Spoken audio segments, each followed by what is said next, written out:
뉴스닥 가겠습니다. 뉴스쇼 증권시장 뉴스닥 오늘도 두 분 나오셨어요. 세미래정책연구소 허성무 소장님 어서 오십시오. 예, 반갑습니다. 바른정당 노원병 당협위원장 이준석 위원장님 어서 오십시오. 예, 안녕하세요. 테니스를 좀 치세요, 소장님? 예, 저는 대학 1학년 때 그 테니스가 체육 과목에 있었는데요. 와. 시학 좀 받았습니다. 시작은 멋있었는데 시합점으로 이준석 위원장 어떠세요? 저도 어렸을 때 이제 집에 테니스 코트가 이제 아파트에 있어가지고. 깜짝 놀랐어요. 집에 마당에 테니스 코트. 아파트에 있는 곳들 있잖아요. 그래서. 예. 네, 그래서 그 친구들이랑 같이 레슨도 받고 이랬거든요. 이야. 그때 한때 약간 붐이 불었었던 때가 있었어요. 그랬어요? 네, 그런데 요즘 최근에 보니까 또다시 저희는 상계동 아파트 단지에 그 붐 같은 게 약간 불고 있더라고요. 아, 그래요? 근데 이 테니스라는 게 원래 우리가 해외에서 사람들이 관심 갖는 스포츠 그러면 골프 이런 것만 생각하기도 하는데 사실 테니스도 굉장히 막 관객 많이 몰고 다니고 엄청납니다. 윈블던 이런 건 뭐 티켓 값이 장난 아니거든요. 어제 그 15,000명 꽉 찬 거 보셨죠? 그러니까요. 네, 이게 대단해요. 고급 스포츠인데 이 옛날에 우리 박세리 선수나 이런 분들이 이제 US 골프 대회 가가지고 이제 US 오픈 같은 데서 우승하고 이러면서 대한민국에 대해서 사람들이 많이 관심 갖게 된 것처럼 이번에 정현 선수도 호주에서 상당히 이제 관심을 받으면서 맞아요. 테니스라는 곳에 한국이라는 이제 이름이 이제 나오기 시작하는 계기가 되지 않을까라는 생각이 됩니다. 맞습니다. 과거에 물론 이영택 선수나 이런 분들도 되게 잘하셨지만은 거의 한 10년 만에 이런 쾌거 아닙니까? 예. 그래서 잘한다는 거예요, 못한다는 거예요, 이준석 위원장? 좋은 거죠, 잘한다는. 아니 본인이 잘하시냐고요? 저요? 옛날에 잘했는데 안 친지 10년 됐습니다. 이제 10년. 그래도 두 분은 룰 정도는 아시잖아요. 근데 사실은 룰도 어제 잘 몰라서 당황한 분들이 꽤 많았어요. 검색어에 테니스 룰, 테니스 보는 법 막 이런 게 실시간 검색어로 오를 줄. 저도 고백하자면 저도 사실은 한 번도 쳐본 적이 없거든요. 왜 30점 다음에 40점이고 막 헷갈리는 거죠, 이제. 저 왜 저렇게 올라가? 막 솔직히 그랬거든요. 오늘 상한가는 두 분 다 정현 선수. 일단 만장일치로 정현 선수는 올려놓고 정현 선수 외에 상한가 보겠습니다. 허성무 소장님. 예, 저는 그 현송월 북한연합 단장. 북한의 현송월 단장. 이준석 위원장님. 저는 이제 통합신당의 출마 예정자들이라고 하고 싶습니다. 통합과 바른정당하고 국민의당 통합당의 출마자들. 먼저 허성무 소장님. 현송월 단장. 그래요. 상한가 뭐 단연 많네요. 관심도에서. 예, 뭐 어제 아래 굉장히 그 국민들의 관심을 많이 받았죠. 예. 특히 이제 언론이 워낙 많이 취재 경쟁이 심하다 보니까 더 그렇게 했는데요. 이 현송월, 송월이라는 이름이 그 소나무 위에 걸린 달이라는 뜻 아닙니까? 정말 이름 뜻풀이가 듣고 나니까 시예요. 근데 우리나라에서 이제 타월 회사 이름이기도 하잖아요. 그 대구에 있나요? 그 타월 회사가? 그러네요. 그 이제 이게 이분이 이제 뭐 사실은 이제 김정일 전 북한 대표죠. 그분의 마지막 애인이었다. 또는 뭐 그 아들인 김정은의 첫사랑이었다. 이런 이야기들이 우리 보도에 많이 나왔죠. 막 추측 보도인데 하여튼 엄청 쏟아졌어요. 더군다나 이제 얼마 전에는 일부 언론에서 그 이슬주의 미움을 사서 총살행을 당했다. 이런 보도까지 있었죠. 그러니까 그만큼 오기 전부터 관심의 대상이 되었던 인물입니다. 아하. 더군다나 2015년인가요? 중국에 가서 공연하다가 공연 내용 가지고 싸우다가 그냥 철수를 해버리는. 김정은의 이름이 가사에 들어가는 거를 중국이 못 부르게 하자. 그러면 철수. 이래고 철수한 사람이잖아요. 예, 그렇게 그때 강렬한 이미지가 우리 국민들한테 이미 있었기 때문에 이번에 이제 대표단의 현성월이 왔을 때 굉장히 그 화제가 됐고 또 정금단으로 내려왔을 때 정금단 대표로 온 거 아닙니까? 그래서 이제 굉장히 관심의 대상이 되었다. 그런데 북한은 그럼 왜 현송월을 보냈을까? 그러니까 어떤 분들은 아니 관현악 단장이 그렇게 중요한 거야? 어떻게 이 실무 전체를 지휘하는 대표로 올 수가 있지? 의아해 하시더라고요. 이 사람은 관현악 단장이기도 하지만 어쨌든 사실은 지금 그 중앙정치위원회 후보위원이잖아요. 노동당 당중앙위원회 후보위원입니다. 그렇습니다. 후보위원이고 이제 추측이긴 합니다만은 선동부 부부장 자리를 지금 꿰찬 게 아닌가. 얼마 전에 김여정이 하고 있던 그 자리를. 그런 얘기도 나와요. 그러니까 실질적으로 북한 내에 굉장한 실력자 이미 틀림이 없다. 그런 이야기죠. 그럼 뭐 관현악 단장, 뭐 노동당 중앙위원회 후보위원 이거 다 필요 없고 한마디로 실세 이렇게 하면 되는 거고요. 그렇죠. 실세. 그러다가 이제 본인이 가수 출신이기 때문에 무대에 굉장히 많이 서봤고 또 그리고 이제 단장이니까 무대 전체를 지휘하는 역할을 굉장히 많이 하는 거죠. 그러니까 이제 실제 내려와서 점검을 하면서 그 체육관에 갔을 때는 그냥 5분 만에 10분 만에 나와버리고 정말 연주를 위한 전문 공연장에 갔을 때는 깊은 관심을 보이고 또 그렇게 선택하는 것처럼 국민들 눈에 비추어졌죠. 그렇죠. 그렇게 해서 실질적으로 우리 국민들에게 이 전문가이면서 예. 또 권력의 실세이면서 예. 그러다 보니까 언론의 관심이 굉장히 많이 집중이 되고 예. 그래서 이제 우리 국민들도 굉장히 큰 관심을 가지고 볼 수밖에 없던 상황이다. 예전에 우리가 그 고전문학 고등학교 때 배울 때 예. 강릉 이렇게 하면 달이 굉장히 중요해요. 그래서 경포대에서 술을 한잔 하게 되면은 강릉 앞바다, 동해바다에 달이 있고 경포 호수에 달이 있고 예. 술잔에 달이 있고 맞아요. 뭐 그렇게 달이 여러 개가 뜬다 했는데 이제 강릉에 현송월이 떴다. 송월은 송달이라는 뜻 아닙니까? 그러네요. 그렇게 해서 이제 결국 우리 국민들한테 관심을 많이 가지게 된 그런 인물이 되었다. 그래서 사실은 이제 뭐 이것 때문에 부정적인 이야기를 하시는 분도 있지만 바로 그 지점, 바로 그 지점 얘기를 지금 제가 꺼낼까 말까 했어요. 제가 꺼낼까요? 꺼내면 얘기가 길어질 것 같아서 좀 꺼낼까 말까 했는데 꺼내시네요. 네, 아니, 너무 휘둘리고 있는 것 아니냐라는 게 지금 보수 측의 입장인 거죠. 그러니까 뭐 기대 심리가 있다는 거는 부인하기 어렵지만은 무미건조하게 분석해 보자면요. 이게 참 현송월이라는 사람이 그럼 왜 왔을까 생각해 보면은 북한이 지금 보내는 사람의 가장 필요한 자질이 뭐냐면요. 관심을 끌어야 됩니다. 남한에 가서 관심은 끌어야 되고요. 두 번째로 가서 책임 있는 말을 하는 사람이면 안 됩니다. 이 두 가지가 결합되면 현송월이라는 아주 독특한 캐릭터가 나오는 거거든요. 실세긴 실세지만 지금 명함상으로는 뭐 그러니까 이런 비슷한 역할을 하는 인물이 미국엔 누가 있냐면요. 이방카 트럼프예요. 봤을 때는 트럼프의 최측근인 것 하지만 실제로 의사결정 과정에 참여할 권위는 주어지지 않은 사람이거든요. 예, 공식적으로. 그렇기 때문에 트럼프가 이방카 트럼프 보낸다 그러면은 예의는 갖추겠는데 너희랑 무슨 진지한 얘기를 하지 않겠다는 의미랑 비슷한 거거든요. 그러니까 현송월 씨도 지금 그 문제가 있는 게 뭐냐면은 아까 이제 선동부 부부장을 맡았다라는 이제 보도도 나오고 있지만은 그 직책은 우리나라로 따질 것 같으면 뭐 과거에 공보처 장관 정도, 공보처 차관 정도 되는 위치, 아니면 뭐 국정 홍보처 뭐 부장 정도 되는 위치인데 이 사람이 와가지고 독자적인 외교 행위를 할 수 있는 사람이 아닙니다. 이 사람은. 그렇기 때문에 물론 이번에 예술단의 실무 점검을 왔다고 하지만은 지금 우리가 알고 있는 일정은 뭐냐면은 평창올림픽 직전에 북한이 열병식도 하고 또 군사적 행동을 하겠다는 것처럼 지금 공표하지 않았습니까?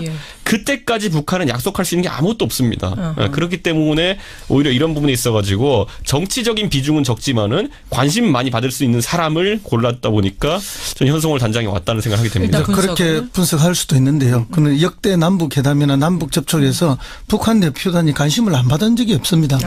방한했을 때 모든 언론이 다 갖추 이제 홍준표 대표는 어제 뭐 북한에서 어떤 한 여자가 관심을 받았다 이런 식으로 또 표현을 했는데 뭐 그건 홍 대표님 말씀이긴 하지만 그 남자라도 늘 관심이 받았던 게 사실입니다.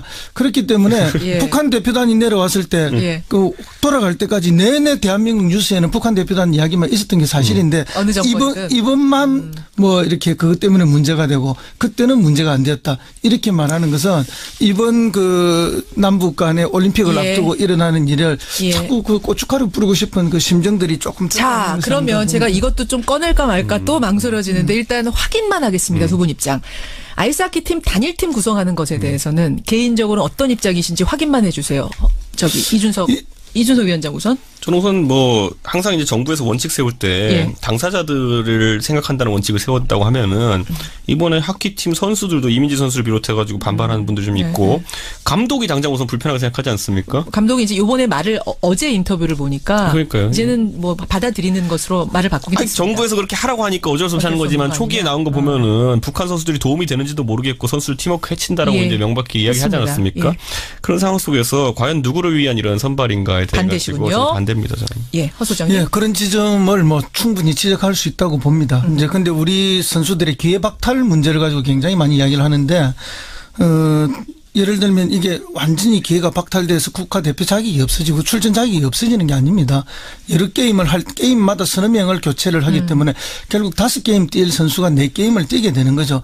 그런 면에서라면은 남북의 이렇게 관계를 개선하는 한 모티브를 잡는다는 측면에서 5게임 뛸 선수가 4게임, 1게임 정도를 양보하는 거죠. 그런 차원이라면은 충분히 수용할 만한 그런 거 아니냐. 이렇게 봅니다. 이 얘기 더 확대시키진 않고 일단 두 분의 논리를 듣고 여러분들 판단하시면 되겠습니다. 이준석 위원장 상한가를 통합신당 출마자들로 골라오셨는데 일단 그 전에 좀 확인을 해 주세요. 바른정당과 국민의당 통합은 약간 복잡해가지고 팩트 확인. 일단 통합은 100%죠. 뭐 지금까지는 그런 것 같습니다. 자, 언제쯤 됩니까? 2월 4일을 예상하고 있는 분들이 많은 게 국민의당 전당대회가 2월 4일로 예정되어 있는데 날짜까지 나왔어요? 네, 근데 그 근방에서 뭐 일이 터지면 모르겠지만은 이제 공통된 인식은 뭐냐면 설 전에 뭔가 마무리해야 된다는 공통 인식이 있습니다. 설 전에 설이 2월 15일, 16, 17이거든요. 그렇죠. 그 전에 마무리. 그 정도 생각하시면 될 것 같습니다. 대표는 누가 됩니까? 지금 이제 안철수 대표는 백의종군 하겠다는 취지고, 선언했어요. 네, 유승민 대표는 본인이 그래도 책임지고 이제 지방선거를 치르겠다는 인식이 있어가지고 여기 합의가 된다면 유승민 대표 체제로 갈 가능성이 높아 보입니다. 어제요 정운천 의원이 바른정당 정운천 의원이 저 인터뷰에서 유승민 플러스 안철수 플러스 깜짝 카드 3인 공동체제가 될 것 같다. 기대해 주시죠. 이런 얘기까지. 정운천 아닙니까 혹시? 아, 뭐야. 농담인 게 그 본인을 생각하신 거 아니냐? 그러니까 그 인식은 있어요. 이제 여기에 새로운 인물이 참여해가지고 좀 이끌어야 된다는 얘기가 있고 실제 영입 작업도 하고 있는 걸 제가 알고 있습니다. 그렇기 때문에 뭐 기대는 하셔도 좋을 것 같은데. 영입 작업 누구요? 그거 제가 어떻게 말합니까 여기서 지금? 근데 아유 되게 궁금해지네요. 깜짝 놀랄 인물이에요 정말. 근데 실질적으로 이제 그게 영입이라는 게 대표로 영입할지 아니면 중요한 선거에 출마 후보군으로 영입될지 모르기 때문에 그건 앞으로 지켜봐야 될 것 같습니다. 근데 깜짝 놀랄 인물이에요? 뭐 영입만 된다면 좀 신선한 인물인 건 맞는 것 같습니다. 하늘 아래 깜짝 놀랄 인물 없습니다. 또 왜 이렇게 허성무 소장이 영입된다는 이제 허 소장님이십니까?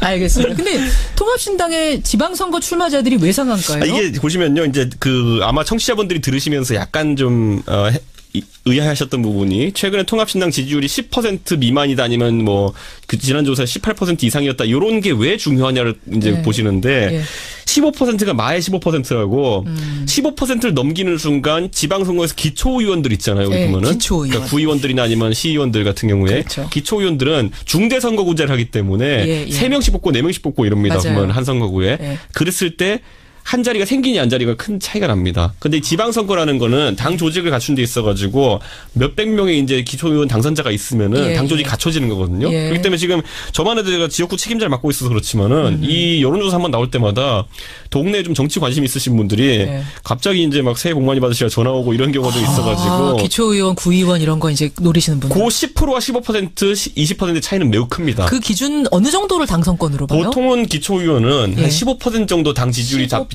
뒷받침되면은 3인 선거구, 4인 선거구에서는 당선이 가능하다 보거든요. 문제는 3인 선거구, 4인 선거구가 거의 없다는 겁니다. 몇 개 안 되죠. 과거에 이제 이렇게 중대 선거구를 해서 3, 4인 선거구를 하려 했는데 자유한국당의 전신이죠. 그래서 전부 2인 선거구로 쪼개버렸어요. 그래서 전국의 대부분의 선거가 2인 선거구입니다. 그렇기 때문에 간혹 3인 선거구가 끼어 있긴 한데요. 이준석 의원의 이 주장에는 별로 설득력이 현재로서는 없습니다. 저는 이제 체감인 게 노원구는 6개 선거가 전부 다 3인 선거구입니다. 노원구의 경우가 그렇다 보니까. 노원구 같은 경우에 6개 다 그렇다면은 이거는 이제 굉장히 노원구는 관심의 대상이 될 수가 있죠. 문제는 이제 이렇게 주요 정당이 이렇게 되면 2명씩 이런 데는 공천을 해버리거든요. 그러면 주요 정당 한 군데에서 2명을 가져가고 다른 한 군데에서 1명을 가져가면은 역시 지지율이 낮은 정당은 끼어들 틈이 없어져요. 그럼 이게 굉장히 어렵습니다. 그래서 지금 소수 정당에서 주장하는 게 4인 선거구로 가자, 대선거구 하자 이런 주장이 강하게 나오고 있습니다. 알겠네요. 상한가 살펴봤고요. 하한가 가겠습니다. 하한가. 허성무 소장님 하한가. 저는 이명박 전 대통령을 오랜만에 처음인가요? 처음이에요. 한가를 잡았습니다. 참 한 번쯤 나올 법한데 오늘 처음 뽑아주셨군요. MB 이준석 위원장님. 저는 이제 장하성 정책실장을 골랐거든요. 먼저 MB 이명박 전 대통령 얘기부터 가보죠. 아까 원세훈 전 국정원장 부인 인터뷰는 들으셨어요? 잘 못 들었습니다. 잘 못 들으셨어요. 이준석 위원장 들으셨어요? 뭐 대충은 들었습니다. 아니라는 겁니다. 특활비. 우리가 그걸로 자녀 집 사준 적도 없고 난 특활비라는 존재도 모른다. 이거 유용한 적 없다. 사적으로 뭐 이런 얘기를 어제 했습니다. 하지만 이명박 대통령에게 상납했다는 사실에 대해서는 이미 원세훈 원장이 인정한 거죠. 그렇죠. 어떻게 될 거라고 보세요? 그래서 이제 뭐 지금 이명박 대통령 같은 경우에는 뭐 정치 보복이라고 이렇게 이야기를 하지만 아직까지 혐의 수준입니다만은 아들 같은 경우에도 내곡 등 사저 사는데 국정원 특활비가 일부 섞이지 않았느냐. 그다음에 이제 큰형 같은 경우에 이제 다스 문제로 지금 조사를 받았고. 아들 아니고 딸이랍니다. 딸요? 딸이랍니다. 아니 이명박 대통령. 내곡동 사저 부지 살 때. 예. 그다음에 이제 이상덕 작은 형님이죠. 네. 이 특갈비 1억 받은 게 이제 이거는 뭐 드러났고 진술로. 됐습니다. 그다음에 아내인 김윤혁 전 영부인 같은 경우에도 10만 불 받은 게 드러나죠. 이렇게 되니까 이명박 전 대통령의 뭐 형님, 아들, 부인 모두가 국정원 돈을 지금 받은 것으로 드러나고 있어서 그렇죠. 아무리 정치 보복이라고 주장한다 하더라도 정치 보복이 아니라 오히려 나라 돈을 개인 쌈짓돈처럼 쓴 것이 아닌가. 이 공사의 구분이 없었던 것이 아닌가 하는 이제 이런 문제가 생기고 월급을 단 한 푼도 가져가지 않고 자기는 기부하겠다 이렇게 해서 그때 그렇게 했던 것으로 우리가 알고 있는데 사실은 월급보다 훨씬 더 많은 돈들을 이렇게 뒤로 쓴 것이 아닌가. 그래서 겉다르고 쏙 다른 모습이 연출되면서 심지어 이제 MB 채권 중에 뭐 개띠의 계산 한번 해볼까 이렇게 이야기를 했는데 김두호 전 수석. 그런 분들의 이 태도가 얼마나 오만하고 국민들에게 예의가 없는 태도가 아닌가 하는 것들이 드러나게 되는 거죠. 더군다나 이제 핵심 채권이었던 원세훈 국정원장마저도 뭐 인터뷰에서 부인은 지금 부인하고 있다 하지만 사실은 본인도 부인 자신이 사교장으로 활용했던 곳에도 특갈비 10억 정도의 인테리어 비용이 들어간 것으로 나오고. 사교장, 파티장으로 이용했다. 그렇게 나오고 지금 집 사는데도 의심이 지금 가고 있는 거 아닙니까? 그렇죠. 어쨌든 이런 걸 보면은 이명박 대통령도 그리고 핵심 채권이었던 그 원세훈 전 원장도 국정원 돈을 마치 개인 돈처럼 마구잡이로 썼던 것이 아닌가 하는 면에 있어서는 MB를 한가로 지금 할 수밖에 없는 상황. 지금 어떤 국민에 대해서 뭐 사과나 반성 이런 거 없이 정치적 탄압이라고 오히려 보복이라고 이렇게 강변하고 있어서 한번 지적하지 않을 수가 없다. 더군다나 이런 모든 사실들이 누구를 통해서 나오는가. 본인의 가장 핵심 채권인 15년, 20년 그렇죠. 평생의 채권이었던 뭐 김희중 제1부속실장, 김백준 또 청와대 총무비서관 등등등 그다음에 국정원 기조실장으로부터도 이야기가 나오는 거 아닙니까? 그렇죠. 본인의 가장 최측근들이거든요. 그렇기 때문에 이제는 본인의 정치 탄압이라는 주장이 더 이상 설득력 없는 어렵다. 거 아니냐. 이전 투구 해보자는 겁니까? 이 얘기 듣고는 어떠셨어요, 이준석 위원장? 사실 뭐 지금 시점에서는 이명박 대통령 측에서는 사실 방어 전술을 많이 펴고 있는 것 같거든요. 그런데 또 이제 방어 전술의 핵심 뭐냐면은 방어를 위주로 하되 때릴 수 있으면 때린다거든요. 그래서 이제 두 가지 지점이 약간 나왔던 게 뭐 이전 투구 얘기도 나왔지만은 또 한 가지 뭐냐면은 김윤옥 여사가 이 돈을 사적으로 유용해서 뭐 명품백을 샀다 이런 얘기가 나오니까 그거에 대해서는 또 나와가지고 또 반박을 했어요. 그리고 또 김희중 전 실장 같은 경우에 뭐 이제 정두원 의원이 증언한 것 중에 보면 이제 뭐 예전에 나와가지고 뭐 장례식 치를 때 뭐 조화도 안 보내고 그래서 부인상 당했을 때 그때 이제 뭐 상당히 마음이 상했다 그랬는데 그렇죠. 그것도 이제 반격을 했더니만 김민중 실장이 아이고 그때 사실은 청와대 직원들이 많이 도와줘서 고마웠다 이렇게 또 반박을 했거든요. 그런 것처럼 사실관계상 자기들이 유리하다고 생각한 지점에서는 계속 이제 반격을 하는 겁니다. 그렇기 때문에 기본 전술은 방어로 이제 웬만한 건 무시하고 넘어가되 할 말 있을 땐 하고 넘어간다는 취지인 것 같은데 그래요. 그 관점인 것 같습니다. 자, 오늘 이준석 위원장의 하한가는 장하성 실장이었어요. 이게 아마 최저임금제라든지 이런 거 대통령 지지율 떨어지는 정책들이 뭐 이렇게 그것과 관련된 거 가져오셨던 건데 아까 전에 제가 꺼낼까 말까 한 거를 꺼내셨잖아요. 생방송 시간상 이 얘기는 다음 주로 미루기로 하고 오늘 뉴스당 여기서 인사드려야겠습니다. 장하성 정책실장한테 괜히 미안한데 이름만 사실 언급하고. 그렇게 공격하려고 했던 건 아닌데. 그렇다고 합니다. 장하성 실장님. 여기서 두 분과 인사 나누죠. 뉴스다 고맙습니다. 네, 감사합니다. 감사합니다. 네, 허성무 소장, 이준석 위원장이었습니다.